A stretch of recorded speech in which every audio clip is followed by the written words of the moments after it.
ദൈവത്തിന് മഹത്വം. എന്നേക്കും, നിത്യമായി, നിത്യദണ്ഡനം, എന്നേക്കുമായി, ശാശ്വതമായി, തലമുറ തലമുറയായി എന്നുള്ള പദങ്ങൾ വിശുദ്ധ തിരുവെഴുത്തിൽ നമുക്ക് ധാരാളമായിട്ട് കാണാൻ പറ്റും.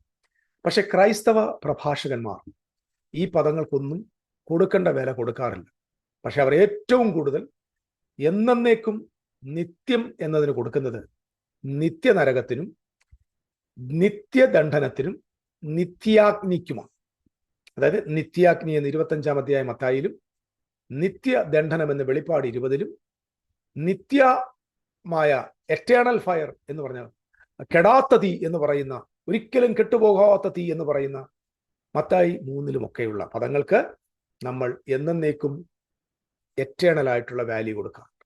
എന്നാൽ വിശുദ്ധ തിരുവെഴുത്ത് വായിക്കുമ്പോൾ ഈ എന്നേക്കും, തലമുറ തലമുറയായി, നിത്യം എന്ന് പറഞ്ഞിരിക്കുന്ന പദങ്ങൾ ഞാൻ പെട്ടെന്ന് അങ്ങോട്ട് പറയാൻ പോവുകയാണ് നിങ്ങളുടെ ശ്രദ്ധയിലേക്ക്.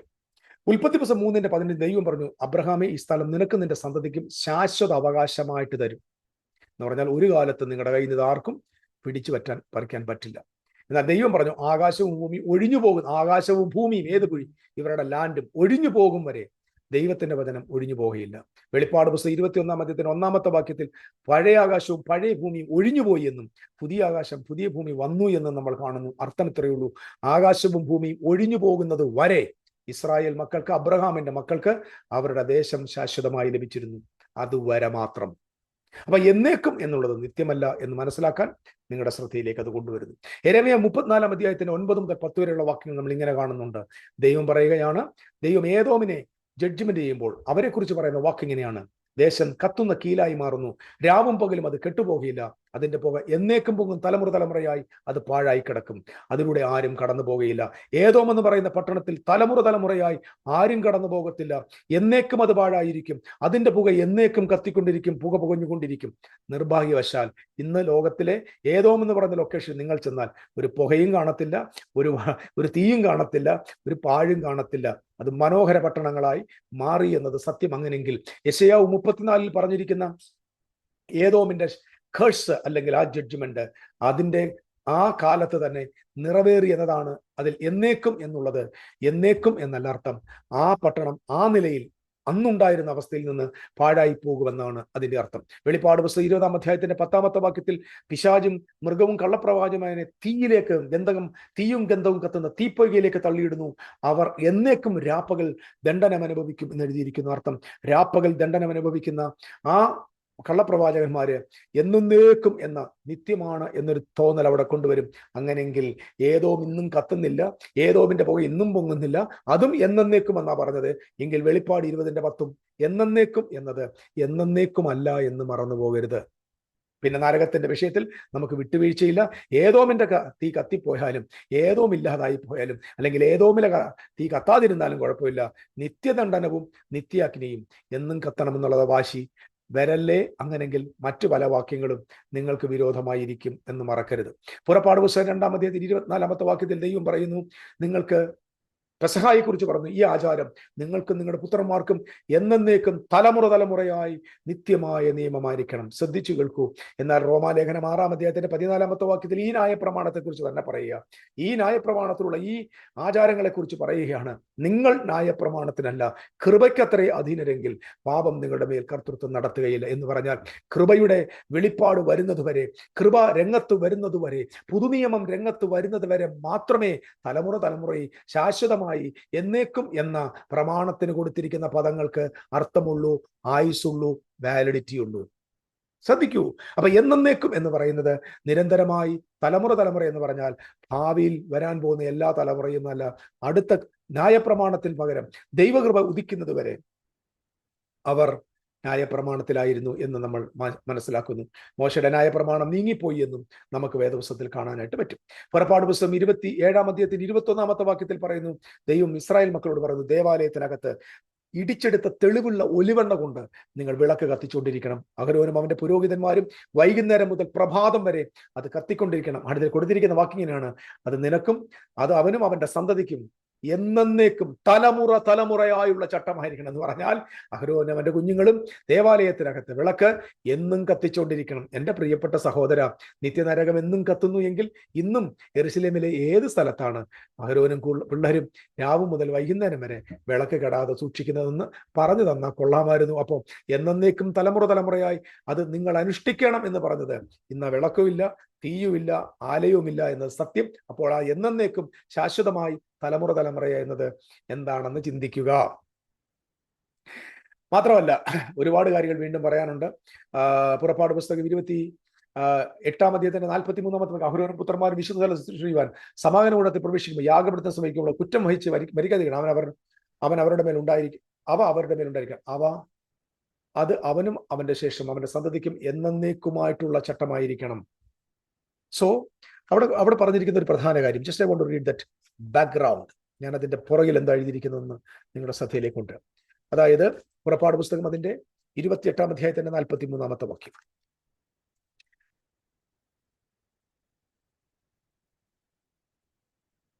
Glory to God. അതായത് ഒരു പട്ടമുണ്ടാക്കി യഹോവയ്ക്ക് വിശുദ്ധം. അതായത് 36-ാം വാക്യം. അതിന്റെ മുദ്രക്കൊത്തായി കൊത്തണം, അത് മുടിമേൽ ഇരിക്കണം, നീലച്ചെറുകൊണ്ട് കെട്ടണം, മുടിയുടെ മുൻഭാഗത്തിരിക്കണം. ഇങ്ങനെ കുറെ കാര്യങ്ങൾ പറഞ്ഞിട്ട് പറയുകയാണ്. അതായത് 40-ാം വാക്യം, അഹരോനും പുത്രന്മാർക്കും മഹത്വത്തിന്റെ അലങ്കാരത്തിനായിട്ട് അങ്കി, നടുക്കെട്ട്, തലപ്പാവ് എന്ന് ഉണ്ടായിരിക്കണം. അവ നിന്റെ സഹോദരനായ അഹരോനെയും അവന്റെ പുത്രന്മാരെയും ധരിപ്പിക്കണം. അവർ എനിക്ക് പുരോഹിത ശുശ്രൂഷ ചെയ്യേണ്ടതിന് അവരെ അഭിഷേകവും കരപൂർണവും ചെയ്ത് ശുദ്ധീകരിക്കണം. അവരുടെ നഗ്നത മറപ്പാൻ അവർക്ക് ചണനൂൽ കൊണ്ട് കാൽച്ചട്ട ഉണ്ടാക്കണം. അത് അര തുടങ്ങി തുടവരെ എത്തണം. അഹരോനും അവന്റെ പുത്രന്മാരും വിശുദ്ധ മന്ദിരത്തിൽ ശുശ്രൂഷ ചെയ്യാൻ സമാഗമനകൂടാരത്തിൽ കടക്കുമ്പോഴോ യാഗപീഠത്തിനടുക്കൽ ചെല്ലുമ്പോഴോ കുറ്റം ചുമന്ന് മരിക്കാതിരിക്കേണ്ടതിന് അത് ധരിക്കണം. അവനും അവന്റെ സന്തതിക്കും അത് എന്നേക്കും ചട്ടം ആയിരിക്കണം. അപ്പൊ അഹരോനും പുരോഹിതന്മാരൊക്കെ ഈ സാധനം എല്ലാം ധരിച്ചുണ്ടായപ്പോ നടക്കുന്നതെന്ന് നിങ്ങൾ പറയേണ്ടി വരും, അത് നിത്യമാണെങ്കിൽ. ഇതുപോലെ ഒത്തിരി കാര്യങ്ങൾ. പുറപ്പാട് ദിവസം 40-15 ഞാൻ നേരത്തെ ആ ഭാഗം പറഞ്ഞു. അഭിഷേക തൈലം, പൗരോഹിത്യം തലമുറ തലമുറയായിരിക്കണം. ഇബ്രായ ലേഖനത്തിൽ, അതായത് 40-ാം അധ്യായത്തിന്റെ 15-ാം അധ്യായത്തിൽ പറഞ്ഞു അഹരോനെയും അവരുടെ പുത്രന്മാരെ എന്ത് ചെയ്യണം? പുരോഹിത ശുശ്രൂഷയ്ക്കായിട്ട് അഭിഷേകം ചെയ്യണം. അവരുടെ അഭിഷേകം അവരുടെ തലമുറ തലമുറയായി നിത്യ പൗരോഹിത്യമായിരിക്കണം. അപ്പം പുറപ്പാട് ദിവസം 40-ാം അധ്യായത്തിന്റെ 15-ാം അധ്യായത്തിൽ ദൈവം പറഞ്ഞത് നിത്യ പൗരോഹിത്യം പറഞ്ഞ എറ്റേണലാണ്. അങ്ങനല്ലേ? അതോ തീപ്പൊയ്ക മാത്രവും കെടാത്ത തീ മാത്രമേ എറ്റേണലുള്ളൂ? ഇവിടെ പൗരോഹിത്യം എറ്റേണലല്ലേ? എന്നാൽ എബ്രായ ലേഖനം 7-ാം അധ്യായത്തിന്റെ 11-ാമത്തെ വാക്യത്തിൽ യേശുക്രിസ്തുവിടെ പുറത്തു വന്ന, യേശുക്രിസ്തുവിടെ ഇൻസ്റ്റിറ്റ്യൂട്ട് ചെയ്ത മറ്റൊരു പൗരോഹിത്യം വന്നു. അത് മൽക്കിസെദേക്കിന്റെ ക്രമപ്രകാരമുള്ള പൗരോഹിത്യമാണ്. ആ പൗരോഹിത്യം വന്നപ്പോൾ പഴയ നിത്യ പൗരോഹിത്യം മാറിപ്പോയി എന്നത് നിങ്ങൾ കാണാം. അപ്പം നിത്യമായി എന്നേക്കുമായി തലമുറ തലമുറയായി എന്നത് മാറിപ്പോകുന്ന കാര്യമാണെന്ന് മറക്കല്ലേ. അടുത്ത വാക്യം യെരമ്യാവ് 30-12 നമ്മളിങ്ങനെ കർത്താവ് ഇപ്രാളിച്ചു, നിന്റെ മുറിവ് മാറാത്തത് അത് ഉണങ്ങാത്തത്. ദൈവം പറയാതെ ഒരിക്കലും മാറത്തുമില്ല, അത് ഉണങ്ങത്തുമില്ല. പക്ഷെ 30-ാം അധ്യായത്തിന്റെ 17-ാം വാക്യത്തിൽ യെരമ്യാവിൽ പറയുന്നു, ഞാൻ അവരുടെ മുറിവുകളെ സുഖപ്പെടുത്തും, എന്നാൽ കാരണം അവർ നിങ്ങളെ പുറത്താക്കപ്പെട്ടവരെന്ന് വിളിച്ചിരിക്കുന്നു, ആരും ശ്രദ്ധിക്കാത്ത സിയോൺ എന്ന് പറഞ്ഞാൽ അർത്ഥം അവരുടെ മുറിവ് ഉണങ്ങാത്തത് എന്ന് ദൈവം പറഞ്ഞിട്ട് ദൈവം പറഞ്ഞു ഞാനത് സുഖപ്പെടുത്തും. അതിന്റെ അർത്ഥം ഉണങ്ങാത്തെന്ന് പറഞ്ഞാൽ ഒരു കാലത്തും ഉണങ്ങാതെ പോവുക എന്നല്ല അർത്ഥം എന്ന് നിങ്ങൾ മറക്കരുത്. ഹബക്കൂക്കിൽ പറഞ്ഞിരിക്കുന്നു, ശാശ്വത പർവ്വതങ്ങൾ ശാശ്വത കുന്നുകൾ താഴ്ന്നുപോയി. അപ്പൊ കുന്നുകളെയും പർവ്വതങ്ങളെയൊക്കെ നോക്കി ശാശ്വതം എറ്റേണൽ എന്ന് പറയുന്നുണ്ട്. അതിനർത്ഥം കുന്നുകൾ ചിതറിപ്പോകുന്നത് വരെ അത് എറ്റേണലാണ്. കുന്നുകളും പർവ്വതങ്ങളും പഴയ നിയമത്തിൽ സാമ്രാജ്യങ്ങളും ദേശങ്ങളും നേഷൻസുമാണ് എന്നത് മറക്കരുത്. അത് ചിതറുന്നത് വരെ അത് ശാശ്വതമാണ്. അതിന്റെ അർത്ഥം അത് എറ്റേണലി ശാശ്വതം അല്ല എന്നർത്ഥം. 1 രാജാക്കന്മാരുടെ പുസ്തകം 8-ാം അധ്യായത്തിന്റെ 12 മുതൽ വാക്യങ്ങൾ ശലോമോൻ പറയുന്ന വാക്യം, എപ്പോഴും പൗലോസ് നാവായി വരുന്നത്. ശലോമോൻ പറയാൻ കൂരിട്ടിൽ അധിവസിക്കുന്നത് യഹോവയായ ദൈവത്തെക്കുറിച്ച് പറഞ്ഞു, ഞാൻ നിനക്ക് ഉന്നതമായ എന്നേക്കുമായി ഒരു വാസസ്ഥലം പണിതിരിക്കും. എന്നേക്കുമായ ഒരു വാസസ്ഥലം. അതേ 1 രാജാക്കന്മാർ 8:27 പറയുന്നു, ദൈവമേ നീ ഭൂമിയിൽ വസിക്കുന്നവനാണോ? സ്വർഗത്തിൽ നീ ഒതുങ്ങുന്ന ദൈവമല്ല, നീ സ്വർഗാദി സ്വർഗത്തിലും ഒതുങ്ങാത്ത ദൈവമാ. സ്വർഗത്തിനും അത്യുന്നമായ സ്വർഗത്തിലും നിന്നെ ഉൾക്കൊള്ളാൻ കഴിയില്ല. ഞാൻ ഉണ്ടാക്കിയ ആലയം എത്രേ ഉള്ളൂ എന്ന് താൻ പറയും. എന്റെ അർത്ഥം എന്താ? എന്നേക്കും ദൈവത്തിന് വസിക്കാൻ ഉണ്ടാക്കിയേക്കുന്ന ആലയം. അതിന്റെ അർത്ഥം ദൈവം എറ്റേണലായിട്ട് അവിടെ താമസിക്കുന്ന ആ വാക്ക് അർത്ഥമാക്കുന്ന എന്നേക്കും എന്നത്. എന്നാൽ നെബൂഖദ്നേസർ വന്ന് അതിനെ ചുട്ടുകളഞ്ഞെന്ന് 2 രാജാക്കന്മാരുടെ പുസ്തകം 25-ാം അധ്യായത്തിന്റെ 8 മുതൽ 17 വാക്യങ്ങളിൽ പറയുന്നു. ദൈവത്തിന് എന്നേക്കുമായിട്ടുണ്ടാക്കിയ ആ ആലയം നെബൂഖദ്നേസർ വന്ന് പൊളിച്ചു കളഞ്ഞു. അപ്പൊ ദൈവം തമ്പുരാൻ എന്നേക്കും എന്ന പദത്തിന്റെ അർത്ഥം എന്നേക്കും എന്നാണോ പ്രിയപ്പെട്ടവരെ? അല്ലല്ലോ. അപ്പം ആലയം നശിപ്പിക്കുന്നത് വരെ ദൈവം എന്നേക്കും ആലയത്തിനുള്ളിൽ വസിച്ചിരുന്നു, അതാണ് അതിന്റെ അർത്ഥം. പുറപ്പാട് പുസ്തകം 31:16 വാക്യം. അതുകൊണ്ട് ഇസ്രായേൽ മക്കൾ തലമുറ തലമുറയായി ശബത്ത് ആചരിക്കണം. ഒരു ഉടമ്പടിയായി തലമുറ തലമുറയായി ശബത്ത് എന്ന് പറഞ്ഞാൽ ന്യായപ്രമാണത്തിൽ ദൈവം കൊടുക്കുന്നു, തലമുറ തലമുറ തലമുറയായി ഇസ്രായേൽ മക്കൾ ശബത്ത് ആചരിക്കണം. അത് കോപ്പി അടിച്ചിട്ട് ഇന്നും ശബത്ത് ആചരിക്കുന്നുണ്ട്. പക്ഷേ വേദപുസ്തകത്തിൽ എബ്രായയിലെ 4-ാം അധ്യായത്തിന്റെ 1 മുതൽ താഴ്ത്തു വായിക്കും, പ്രത്യേകിച്ച് 8-9 വായിക്കുമ്പോൾ യഹോവ ജോഷുവ അവർക്ക് വിശ്രമം നൽകിയിരുന്നില്ല. പിന്നീട് മറ്റൊരു ദിവസത്തെക്കുറിച്ച് ദൈവം പറയുമായിരുന്നില്ല. വിശ്രമം നൽകിയിരുന്നെങ്കിൽ പറയുമായിരുന്നില്ല. ദൈവജനത്തിന് മറ്റൊരു ശബത്ത് ശേഷിച്ചിരിക്കുന്നതിന്റെ അർത്ഥം എന്നേക്കും നിങ്ങൾ ശബത്ത് ആചരിക്കണം. അത് ശരി, അത് ആഴ്ചവട്ടത്തിന്റെ അവസാന നാളാണെന്ന് പറഞ്ഞിട്ട് ഇവിടെ പറയാം ദൈവമക്കൾക്ക് മറ്റൊരു ശബത്ത് ശേഷിച്ചു. എന്റെ അർത്ഥം ആ എന്നേക്കുമായ ശബത്തിനായ പ്രമാണമുള്ള കാലത്തോളമേ ഉള്ളൂ എന്നത് മറന്നു പോകരുത്. അപ്പൊ ഈ എന്നേക്കും തലമുറയായി ശാശ്വതമായി എന്ന പദത്തിന് അർത്ഥം എന്താണെന്ന് എന്റെ പ്രിയപ്പെട്ട പ്രഭാഷകർ, ബൈബിൾ ടീച്ചേഴ്സ് ജനത്തെ മനസ്സിലാക്കി കൊടുക്കുക. അല്ലാതെ നിത്യമായ ദണ്ഡനം, എന്നേക്കും കത്തുന്ന തീ, കെടാത്ത തീ, ചാകാത്ത പുഴു എന്ന് പറഞ്ഞ പോലെ VS അച്യുതാനന്ദൻ പറഞ്ഞ പോലെ പ്രസംഗിച്ച് പാവങ്ങളെ കളിപ്പിക്കാതെ എന്നേക്കും എന്നതിന്റെ അർത്ഥം എന്താന്ന് പഴയ നിയമത്തിലൊക്കെ പോയി പഠിച്ചിട്ട് എന്നിട്ട് എന്നേക്കുമാണോ എന്ന് ഒരു സ്ഥിരീകരണത്തിലേക്ക് എത്തുവാൻ ഞാൻ കർത്താവിൽ ഓർമ്മിപ്പിക്കും. കൊലോസ്യർ 2-ാം അധ്യായത്തിന്റെ 14 മുതൽ 17 വാക്യങ്ങളിൽ നമ്മൾ പറയുന്നു, ന്യായപ്രമാണത്തെ എന്ത് ചെയ്തു? കുരിശിൽ തറച്ച് അവരുടെ നടുവിൽ നീക്കിക്കളഞ്ഞു. ദൈവം എന്ത് ചെയ്യാണ്?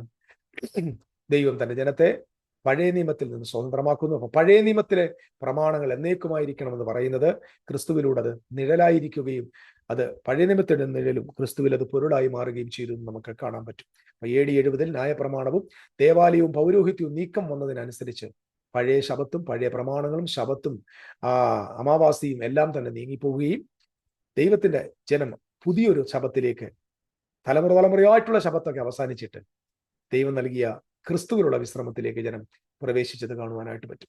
ഇങ്ങനെ ധാരാളമായ വാക്യങ്ങൾ നമുക്ക് വേദപുസ്തകത്തിന് അതെ ഉണ്ട്. യോനയുടെ പുസ്തകത്തിൽ നമ്മളിങ്ങനെ കാണുന്നത് യോന 2:6 പർവ്വതങ്ങളുടെ ഞാൻ ദേശത്തേക്ക് ഇറങ്ങി അതിന്റെ ഓടാമ്പലുകൾ എന്നേക്കും അതിന്മേൽ അടച്ചിരുന്നു. എന്നിട്ട് ദൈവമായ കർത്താവേ, നീ എന്നെ കുഴിയിൽ നിന്ന് കയറ്റി. യോനയുടെ പ്രവചനം, യോനയുടെ പുസ്തകത്തിലെ ആ വാക്യം ഞാൻ നിങ്ങൾക്ക് വേണ്ടി ഒന്ന് വായിക്കാൻ ആഗ്രഹിക്കുക.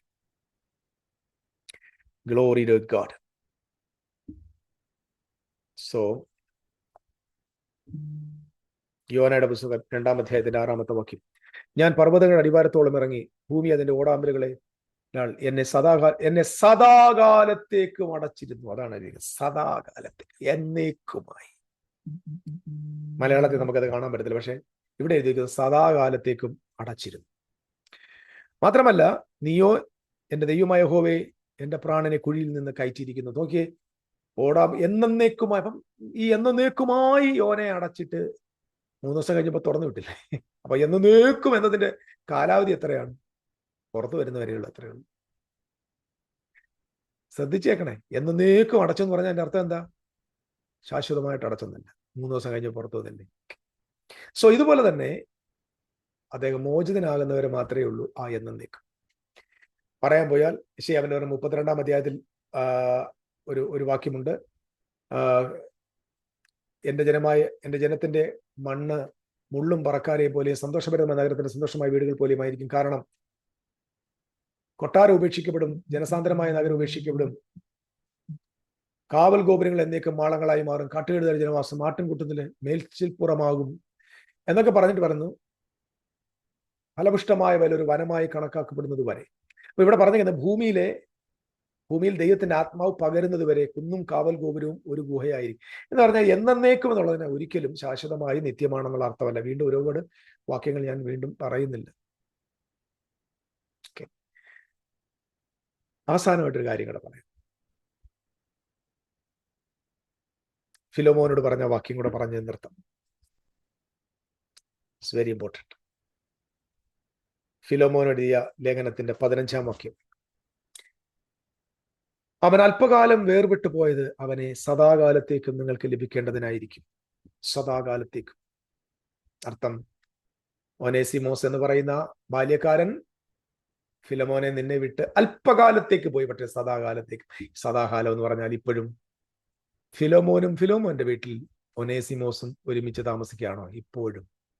അല്ലല്ലോ. ഇങ്ങനെ പറയാൻ പോയാൽ ഒരുപാട് വാക്യങ്ങൾ ബൈബിളിലുണ്ട്. ഞാൻ ഭയന്നും വിറച്ചും ജീവിതകാലം മൊത്തം കർത്താവിനോട് സ്നേഹം വിറച്ചോണ്ട് സ്നേഹിക്കുന്ന വിശ്വാസിയോട് ഞാൻ പറയാം, നിത്യനരകം, നിത്യാഗ്നി, എന്നേക്കുമുള്ള ദണ്ഡനം, ഇങ്ങനെയുള്ള ജഡ്ജ്മെന്റുമായി ബന്ധപ്പെട്ട പദങ്ങൾക്കെല്ലാം എന്നേക്കും നിത്യനിത്യം എന്ന അർത്ഥമല്ല. ദയവായിട്ട് ഈ ചിന്തകളെല്ലാം വേദപുസ്തകത്തിന്റെ ചിന്തയല്ല. ഇതെല്ലാം തന്നെ ജാതികളിൽ നിന്ന് കടമെടുത്തതാണ്. നരകം പറയുമ്പോൾ നമ്മുടെ സുവിശേഷന്മാർ പോലും ഹൈന്ദവ മതത്തിന്റെയും ഗ്രീക്ക് മതത്തിന്റെയും ധാരാളം ഇൻഫ്ലുവൻസ് അവരെ സ്വാധീനിച്ചിട്ടുണ്ട്. ഞാൻ പ്രസംഗിക്കുന്നത് കേട്ടിട്ടുണ്ട്. ഹൈന്ദവത്തിന്റെ പ്രമാണം അനുസരിച്ച് പശു രോമ സഹസ്ര വർഷം നമ്മൾ നിത്യദണ്ഡനം അനുഭവിക്കണമെന്ന് ഹൈന്ദവ മതം പറയുന്നു. സുവിശേഷം പറയുമ്പോൾ ഞാൻ ആളുകൾ പറഞ്ഞു കേട്ടിട്ടുണ്ട്, പാസ്റ്റേഴ്സ് പറഞ്ഞു കേട്ടിട്ടുണ്ട്. അപ്പം നരകത്തെക്കുറിച്ച് പറഞ്ഞ് നമ്മൾ ഭയപ്പെടുത്തി.